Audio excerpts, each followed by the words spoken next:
नमस्कार, बहुत स्वागत है आप सभी का स्वराज एक्सप्रेस में। आपके साथ मैं हूं संयम जैन और आप देख रहे हैं हमारा खास प्रोग्राम जनता मांगे जवाब। राजधानी रायपुर में नक्सली दंपत्ति की गिरफ्तारी ने सियासत को गरमा दिया है। असल में पुलिस इसे एक बड़ी सफलता बता रही है, लेकिन असली सवाल यह है कि जब नक्सली बीजापुर से रायपुर पहुंच सकते हैं, किराए का मकान ले सकते हैं, यहां तक कि बड़े अफसरों की यहां नौकरी कर सकते हैं, तो राजधानी की सुरक्षा व्यवस्था पर सवाल उठना लाजमी है। आज इसी पर होगी चर्चा, लेकिन पहले देखिए आप ये रिपोर्ट।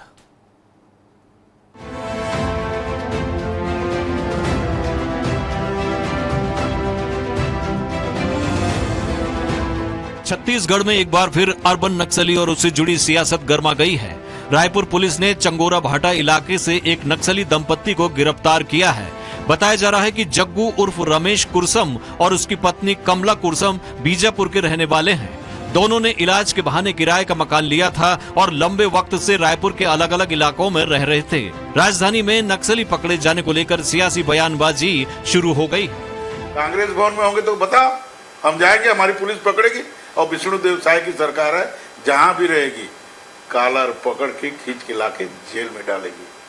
आप ये मत समझिए कि पूर्ववर्ती 5 साल का सरकार जो था इनसे मेल जोल करके आगे बढ़ाया था, परंतु अमित शाह जी ने जो संकल्प लिया है, विजय शर्मा जी ने जो संकल्प लिया, विष्णुदेव साय ने जो संकल्प लिया है, वो निश्चित पूरा करेंगे। बीजेपी इसे अमित शाह की धधक बता रही है। साथ ही मार्च 2026 तक नक्सलवाद के खात्मे को दोहरा रही है, लेकिन कांग्रेस भाजपा के दावों पर पलटवार कर रही है। कांग्रेस का कहना है कि 2026 तक नक्सलवाद को खत्म करने का दावा कैसे पूरा होगा, जबकि राजधानी में ही नक्सली पकड़े जा रहे हैं। आखिर इसकी जिम्मेदारी कौन लेगा? सरकार को यह बताना चाहिए कि कितने नक्सली शहरों में छुपे हुए हैं। बड़े बड़े दावा तो कर रही है कि 2026 में नक्सलवाद खत्म कर देंगे, लेकिन जैसे जैसे दिन पहुंच रहा है वैसे वैसे भारतीय जनता पार्टी अपनी बहानेबाजी बनाना शुरू कर दी है और इसी का नतीजा है कि इस तरह की बयानें आ रही है। अब आपकी सरकार में राजधानी में नक्सली रह रहे थे, दोष किसकी है? कौन है इसके जिम्मेदार? किसकी जिम्मेदारी बनती है? सियासी बयानबाजी अपनी जगह है, लेकिन रायपुर में नक्सल दंपत्ति की गिरफ्तारी ने सुरक्षा व्यवस्था पर गंभीर सवाल खड़े कर दिए हैं। पुलिस इसे बड़ी सफलता मान रही है, तो वहीं नेताओं में सियासी जंग छिड़ गई है। बीजेपी इसे नक्सलवाद खत्म करने की दिशा में कदम बता रही है, तो कांग्रेस राजधानी में नक्सलियों की मौजूदगी के लिए सरकार को जिम्मेदार ठहरा रही है। स्वराज एक्सप्रेस के लिए रायपुर से दिलीप साहू की रिपोर्ट। तो अर्बन नक्सल पर सियासत, यही है मुद्दा आज का और इसी मुद्दे पर करेंगे चर्चा। हमारे साथ मौजूद हैं कुछ खास मेहमान। सुनील चौधरी बीजेपी के प्रवक्ता मौजूद हैं, साथ ही धनंजय सिंह ठाकुर कांग्रेस के प्रवक्ता। आप दोनों का बहुत बहुत स्वागत है इस चर्चा में जुड़ने के लिए। पीसी रथ वरिष्ठ पत्रकार हैं, आपका भी बहुत स्वागत है। लेकिन सबसे पहला जो सवाल उठेगा, सफलता बताई जाए या फिर चुनौती। सुनील जी, यदि शहर के अंदर अर्बन नक्सल की जो बात निकल कर आई है, आपने बीजापुर, दंतेवाड़ा, साथ ही पूरा का पूरा जो कहा जाता है बस्तर का क्षेत्र है साफ करने की कोशिश की है, लेकिन अब उसका जो रायपुर के अंदर से यदि नक्सली पकड़ा रहे शहरी इलाके से, तो फिर ये क्या है? क्या वो दबाव बनाया गया था उसके कारण ये दहशत है, या फिर अब ये कोई नई साजिश है जो रची जा रही है?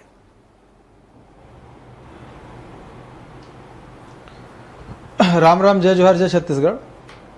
देखिए, पुलिस की और राज्य सरकार का ये जो कदम है नक्सल आतंकवाद के खिलाफ, इसको एक बड़ी सफलता हम माने कि बहुत बड़ी सफलता मिली है।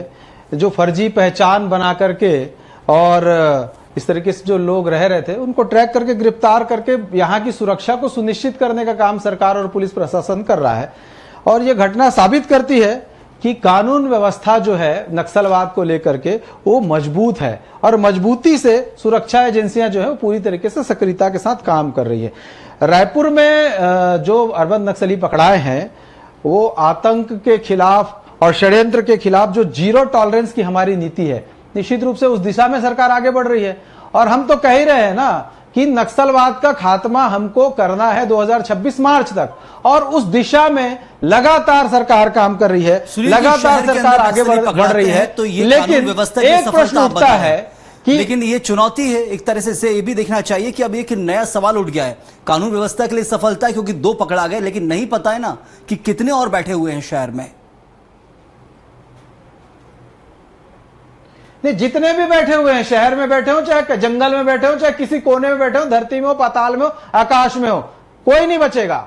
देखिए हमारा रिकॉर्ड देख लीजिए आप, हमने अब तक के 2619 जो नक्सली हैं उनको है, सक्रिय नक्सली है, उसमें कमी आई है। उनको किसी न किसी तरीके से न्यूट्रलाइज करने का काम किया गया है। लगातार गिरफ्तारियां हो रही है, आत्मसमर्पण हो रहा है। नक्सलवाद की हमारी नीति जो है नक्सलियों के खिलाफ बड़ी कारगर नक्सल नीति हमने बनाई है, पुनर्वास नीति बनाई है, उसको लेकर के काम हो रहे हैं। अब ये जो लोग हैं यहां पर आ गए, अब उनको संरक्षण किन लोगों ने दिया था ये तो अभी जांच का विषय है, और सब पता चलेगा कि ये एनजीओ के नाम पर फर्जी तरीके से इन लोगों को सुरक्षित करने की कोशिश किन लोगों ने किया था, कैसे उनके प्रमाण पत्र वगैरह बन जाते हैं। तो ये सारे प्रश्न जो हैं वो अभी हैं, वो जांच का विषय है। निश्चित रूप से सुरक्षा एजेंसियां बहुत मजबूती से काम कर रही हैं, और ये नक्सलियों को एक्टिविस्ट कहने वाले लोग भी जो है ना, उन पर भी काफी बारीकी और पैनी नजर है सरकार की और सुरक्षा एजेंसियों बहुत की। बढ़िया, इस बात को याद रखना चाहिए है। और इस वक्त इससे कितनी संतुष्ट है विपक्ष वो भी जानेंगे, वाले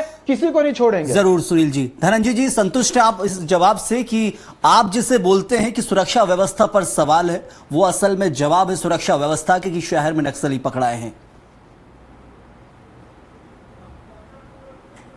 देखिए संयम जी, आपको मैं एक मध्य प्रदेश की घटना का जिक्र करते हुए बात रखूंगा जी। 2-3 दिन पहले आपको खबर सब चैनलों में चला था, उससे हमको ही मालूम चला कि इंटेलिजेंस के जो आईजी हैं, मतलब समझ सकते हैं, उनका मोबाइल चोर छीनकर भाग जाता है। किसका मोबाइल? इंटेलिजेंस के आईजी का, मतलब खुफिया विभाग के जो प्रमुख हैं उसका ही मोबाइल भोपाल में चोर छीन के चला जाता है। वही स्थिति प्रदेश में है। ये चिंता का विषय है ना, राजनीतिक से परे हटकर, कि अगर राजधानी रायपुर में नक्सली संगठन के लोग हैं, और राजधानी एक ऐसा जगह है जहां वीआईपी रहते हैं, मुख्यमंत्री निवास यहीं पर, मुख्यमंत्री जी रहते हैं, डीजीपी साहब रहते हैं, विपक्ष के नेता रहते हैं, विधायक रहते हैं, इंटेलिजेंस के डीआईजी रहते हैं, आईजी रहते हैं, और बहुत सारे खुफिया विभाग इनके रहते हैं।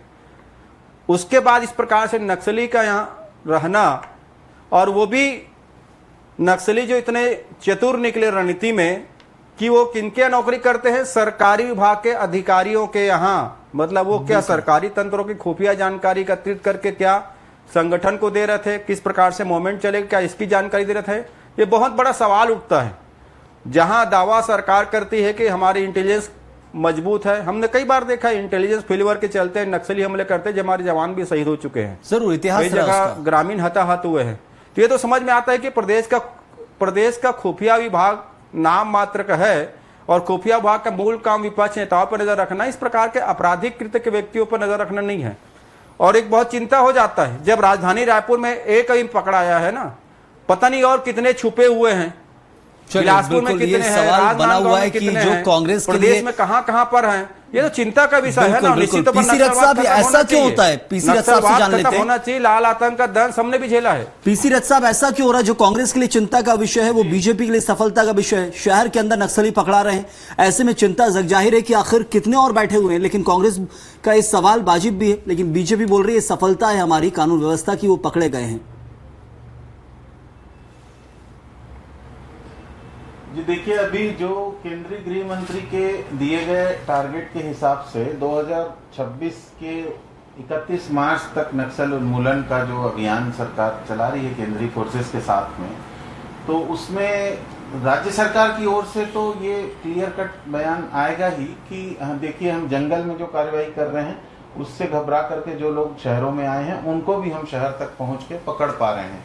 इस तरह से सरकार का तो ये बयान आना बहुत स्वाभाविक है, क्योंकि पूरी फोर्स की रणनीति और फोर्स का जो अपना प्लानिंग है उसके तहत ये कार्यवाहियां फोर्स कर रही होगी। लेकिन जो नक्सल आंदोलन है उसकी मूल में अगर हम जाके देखें तो उसमें मूल में हमको यही पता चलता है कि नक्सली एक विचार के रूप में जिस तरह से हैं और वो समाज के भीतर घुल मिल जाते हैं और समाज के भीतर रहते हुए गुरिल्ला वार की रणनीति से लड़ाई करते हैं, क्योंकि सत्ता या सरकार की बड़ी फौज से सीधे सीधे मुकाबले तो वो कर नहीं सकते, तो वो अपनी लड़ाई इस तरीके से अंजाम देते हैं। तो इस सिलसिले में निश्चित रूप से वो कहीं भी हो सकते हैं, वो छोटे कस्बों में भी हो सकते हैं, वो लोग राजधानी में भी हो सकते हैं और वो राजधानी के पास के छोटे शहरों में भी हो सकते हैं। तो क्योंकि वो उसी तरह से मनुष्य हैं जैसे हम सब हैं, तो किसी भी समय अगर सरकार के हाथ इस तरह से, जिनका एक रिलेशनशिप कहीं से नक्सलियों के साथ हो, तो सरकार उन तक पहुंचती रहेगी। इस तरह से सरकार का अपना तंत्र काम करता है। लेकिन असली समस्या ये है कि शहर में किस तरह से सरकारी कर्मचारी अधिकारियों के घरों में काम करने वाले अगर इस तरह से नक्सली पाए जाते हैं, तो वो चिंता का विषय दोनों के लिए होना चाहिए, कांग्रेस के लिए भी, भाजपा के लिए भी। क्योंकि अगर उनकी पहुंच इतनी है और वो इस तरह से चीजों को कर पा रहे, उपयोग कर पा रहे हैं, तो अभी ये खुलासा होना बाकी है कि और कौन कौन से अधिकारियों के यहाँ किस तरह से लोग थे। कई बार क्या होता है कि कम पैसे में काम करने के काम वाला मिल रहा है बोल के लालच में लोग इस तरह से नहीं जानने वाले अनजान लोगों को भी काम पे रख लेते हैं। तो ये सतर्कता जरूरी है कि किस तरह से घुसपैठ से बचा जाए। दूसरी एक महत्वपूर्ण बात है कि इलाज की ठीक से व्यवस्था बस्तर में अभी भी नहीं है, ये इससे पता चल रहा है। क्योंकि जो आज की खबरें थी उसमें ये थी कि पथरी के इलाज के नाम पे वो यहाँ पर रायपुर में थे और ट्रीटमेंट वो करवा रहे थे जो नक्सली पकड़े गए हैं। तो पथरी जैसी छोटी सी बीमारी जिसका इलाज तो कहीं पर भी एक जिला स्तर पर अस्पतालों में हो सकता है अगर अच्छे से अस्पताल चल रहे हो तो। और बस्तर में तो हमने मेडिकल कॉलेज खोला हुआ है, सरकारी मेडिकल कॉलेज। बिल्कुल, वहाँ तो बहुत सुविधाओं का अभाव है। दुर्घटनाओं में जवान आहत होते हैं तो उनको हेलीकॉप्टर से रायपुर ले आते हैं। तो इसका मतलब कहीं ना कहीं स्वास्थ्य सेवाओं में अभी बहुत ज्यादा कमी है, जिसके कारण नक्सली जो है वो रिस्क लेकर के भी, गिरफ्तारी का भय हो उनको, इस रिस्क को लेकर के भी रायपुर आ रहे हैं इलाज कराने के लिए, या अन्य जगहों पे जा रहे हैं, हैदराबाद जा रहे होंगे। तो ये एक चिंता का विषय कि स्वास्थ्य सेवाओं को लेकर सरकार को सतर्क रहने की बिल्कुल सुनील जी, नक्सलियों से बहुत ज्यादा दूरी नहीं बनाना, क्योंकि कहा जाता है कि वहीं के ग्रामीण है, वहीं के आदिवासी है, उनका मन परिवर्तन करना है और इसलिए कई सारे जो योजना है वो राज्य सरकार चलाती है। लेकिन अब शहर के अंदर यदि पकड़े जाएंगे और मंशा के ऊपर सवाल उठेगा। सुनील जी, यहाँ सबसे बड़ा सवाल है कि मंशा क्या कुछ है, क्या भविष्य में कोई बड़ी घटना को लेकर यदि मंशा है, कितने और हैं, क्या क्या हैं और इनकी मंशा क्या कुछ है, वो एक सबसे महत्वपूर्ण सवाल होगा। उसके लिए क्या तैयारी की जाएगी, क्योंकि एक डेडलाइन के साथ तो बीजेपी आगे बढ़ रही है मार्च 2026 की, लेकिन ये चीज़ को भी अब नकारा नहीं जा सकता है। नहीं, निश्चित रूप से देखिए, जो नक्सलवाद के खिलाफ लड़ाई है वो केवल बंदूक से नहीं है, वो नियत और नीति की भी लड़ाई है। और उसके अंतर्गत देखेंगे कि लगातार हम न केवल जंगल में लड़ रहे हैं, हम अर्बन नक्सली शब्द जो है, आपने देखा होगा अर्बन नक्सली जो शब्द है उसके आधार पर जो यहाँ पर उनके समर्थक भी है, एक्टिविस्ट बन के रहते हैं, वो विभिन्न तरीके से रहते हैं, उनको मदद करते हैं। ऐसे लोगों को भी पहचान उनकी की जा रही है, ऐसे लोगों को भी चिन्हित किया जा रहा है जो उनके मददगार है, जो उनकी बहुत सारी चीजों में मदद करते हैं, उनके डॉक्यूमेंट्स बनवा देते हैं, यहाँ पर उनके इलाज कराने के लिए यहाँ पर ले आते हैं, उनको संरक्षण प्रदान करते हैं। ऐसे लोग की भी, ऐसे लोग को चिन्हित किया जा रहा है। और सरकार जो है, आप देखेंगे बस्तर क्षेत्र में 52,000 करोड़ रुपए की योजनाएं हैं, पर्यटन, शिक्षा, स्वास्थ्य से लेकर के सारी योजनाओं को वहां इंप्लीमेंट कर रही है और उससे विश्वास बढ़ा है ग्रामीणों का। तब तो नक्सलवाद के खिलाफ बस्तर का ग्रामीण एकजुटता से सरकार के साथ खड़ा हो गया। केंद्रीय कमेटी का जो लेटर जारी किया जाता है सुनील जी, एक हफ्ते पहले जो लेटर आया था, 4-5 दिन पहले एक लेटर आया था केंद्रीय कमेटी का कि अभी नक्सली जारी रहेगा, जो नक्सलवाद है वो जारी रहेगा, हम हथियार नहीं छोड़ेंगे। खंडन किया गया था उस खबर का जो कहा जा रहा था कि नक्सलवादी समर्पण करना चाहते हैं। एक केंद्रीय कमेटी का लेटर जारी हुआ था। तो ये समझे कि अभी भी सोच और वो मंशा वहीं ठहरी हुई है बंदूक के दम पर। संयम जी, बहुत अच्छा प्रश्न आप कर रहे थे, इस विषय पर मैं आगे आता।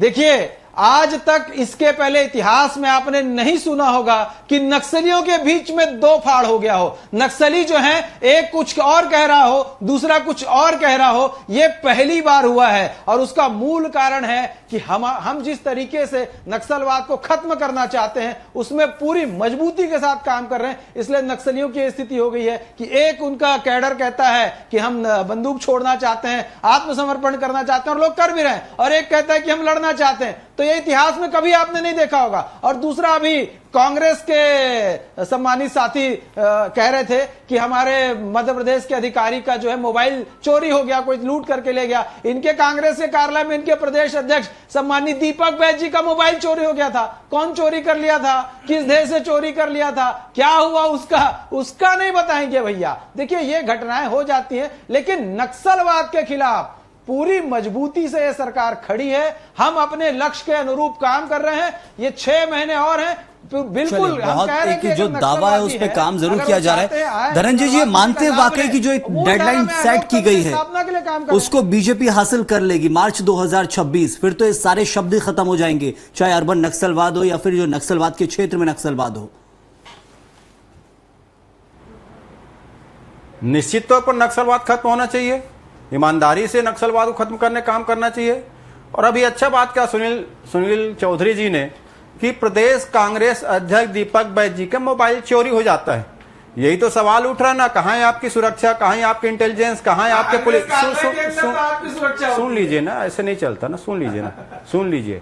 यही तो पूछा जा रहा है ना, जब जेड श्रेणी सुरक्षा प्राप्त दीपक बैज जी के साथ इस प्रकार से घटना हो जाती है तो कानून है कहाँ। और आपको याद होगा अभी एक हफ्ता पहले दीपक बैज जी के निवास पर एक व्यक्ति घुस गया था रेकी करने के लिए, और उसके खिलाफ हमने FIR किया कि अभी नक्सली से जुड़ा हुआ व्यक्ति है क्या जो उनके यहाँ घुसा हुआ था, क्योंकि दीपक बैज जी नक्सली क्षेत्र से आते हैं, जेड श्रेणी की सुरक्षा है, राजधानी में रहते हैं। वहां एक व्यक्ति घुस जाता है, उनके घर में रेकी करता है, हमने FIR किया, अभी तक पुलिस से पूछताछ नहीं की है। मुझे तो लगता है कि वो भी नक्सली का मुखबिर हो सकता है जिस प्रकार से उसकी हरकत दिख रही है, क्योंकि अगर दीपक बैज से मिलना चाहिए तो सवाल यहाँ खड़ा हो जाएगा। वहां जाना चाहिए। दीपक बैज जी तो नक्सलियों को लेकर बार बार बयान बदलते हैं। दीपक बैज एक बार ये भी कह चुके हैं कि जो नक्सलियों को आप मारते हैं वो वहां के ग्रामीण हैं, मासूम ग्रामीण हैं। कई बार ये बयान भी आता है सामने, तो फिर ये तय कैसे हो? सबसे बड़ा सवाल ये भी उठता है।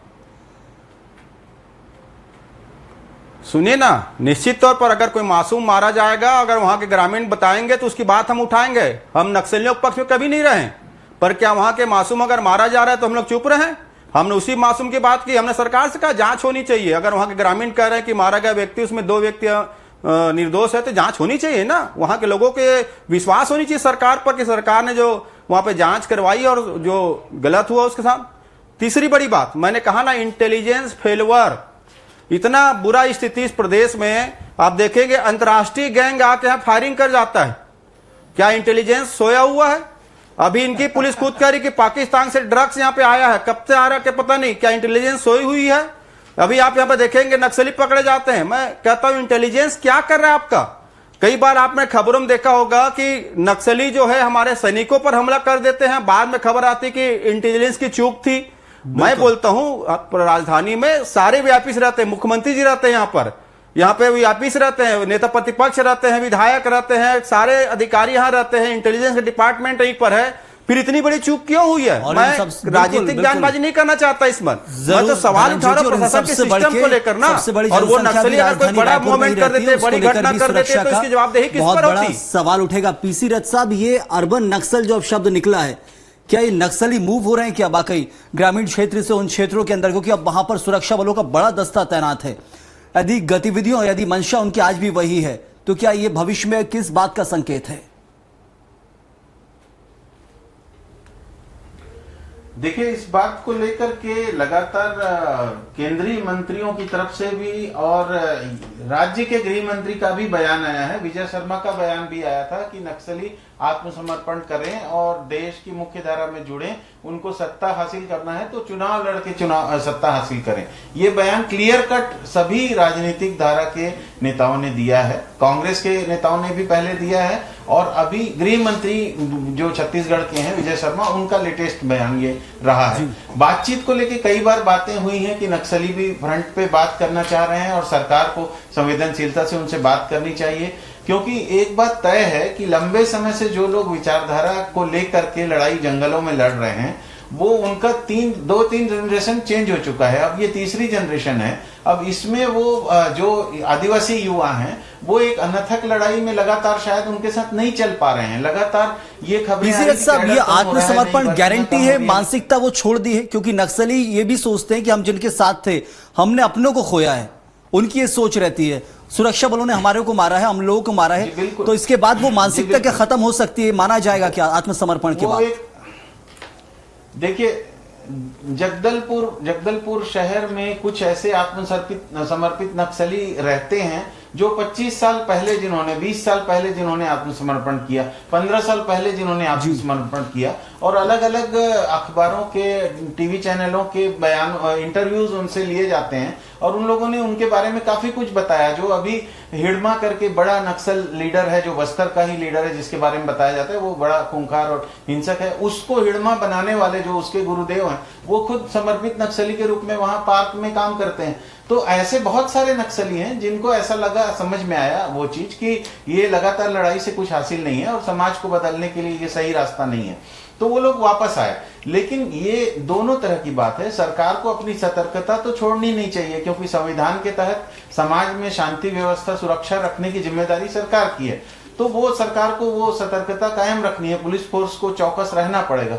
लेकिन साथ ही साथ जो मासूम आदिवासी हैं उनको भी हम लगातार टारगेट नहीं बना सकते। बिल्कुल। और उनको भी, अगर वो आ रहे हैं लोकतंत्र के रास्ते में, वो अगर अपनी समाज की मुख्यधारा से जुड़ रहे हैं, तो उनको प्रोत्साहित किया जाना चाहिए और वो भी आए और अपने क्षेत्र की समस्याओं को लेकर के वो भी सरकार के सामने बात रखें और वो भी सत्ता में भागीदारी करें, जुड़ें लोकतंत्र में। जिस तरह से सबके लिए रास्ता है, उनके लिए भी रास्ता है। तो इस समस्या का समाधान तभी हो पाएगा, नहीं तो हमेशा एक दूसरे के प्रति प्रतिरोध होता रहेगा, विस्फोट होते रहेंगे, गोलियां चलती रहेंगी, तो खून तो आखिरकार हमारे प्रदेश के नागरिकों का ही बहेगा। बिल्कुल बिल्कुल। इस सकारात्मक सोच के साथ ये कोशिश लगातार जारी नक्सलवाद को खत्म करने की, लेकिन जब जब कुछ नया शब्द निकलता है या कुछ नई घटना सामने आती है, उसको हमेशा दो नजरिए से देखा जाता है।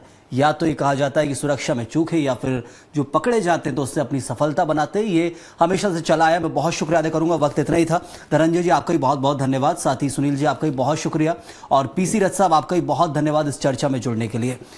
तो नक्सलवाद खात्मे की ओर है, इसमें बिल्कुल भी सोचने की जरूरत नहीं है। मार्च 2026 सकारात्मक सोच के साथ एक तारीख जरूर तय की गई है, लेकिन कुछ कुछ ऐसी घटनाएं भी सामने आ रही हैं जो अर्बन नक्सली, ये नया शब्द जो निकल कर आया, पहले भी ऐसे कुछ कुछ चीजें आई हैं सामने, लेकिन अब इसके ऊपर भी काबू पाना बहुत जरूरी है। और सुरक्षा बोलो कि जो जवान है वो जगह जगह मोर्चे पर तैनात है, लेकिन शहरी क्षेत्रों के अंदर जो कहा जाता है कि सबसे सुरक्षित जगह है, वहीं पर यदि चूक होगी तो सवाल फिर खड़े होना लाजमी है। इस वक्त के लिए फिलहाल इतना ही। आप बने रहिए स्वराज एक्सप्रेस के साथ।